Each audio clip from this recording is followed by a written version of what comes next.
ప్రభాకర్ గారు. Hi. Hi అండి ప్రభాకర్ గారు. మై ప్యాషన్ మంచి స్నాక్ చెప్పక్క హోమ్ మేడ్ అంటున్నారు. హెల్తీగా చెప్తాను. మకానా తీసుకో. 1 స్పూన్ ఆయిల్ ఏసుకో. Satyanarayana garu welcome to my live stream. అవునక్క. Thank you Mahalakshmi. My passion మీకేనమ్మా ఇది. మకానా పెట్టుకో. బ్లింకిట్‌లోనో ఏయో ఒకటి ఉంటాయిగా ఆర్డర్ పెట్టుకో.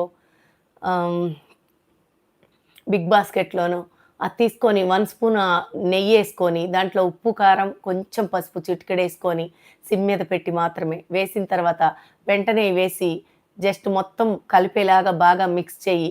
మీకు మాత్రం గాని అదేందో అంటారు గదా! అవెన్ లేపోయినా పర్వాలేదు. ఇంకోటి కూడా ఉంది. అది లేపోయినా పర్వాలేదు. స్టవ్ మీద కూడా వేయించుకోవచ్చు. సిమ్ మీద పెట్టి మొత్తం కలగలుపుకొని స్టవ్ సిమ్ మీద పెట్టి అలాగే ఉంచు. మూత పెట్టొద్దు. ఎక్కువ సేపు సిమ్ మీద పెట్టి వేయించుతూనే ఉండు. చాలా కరకరలాడతాయి. ఆ స్నాక్ మళ్ళీ మళ్ళీ తింటావు నువ్వు. హెల్తీ అండ్ టేస్టీ కూడా. సూపర్ లంచ్ సిస్ మీది. Thank you.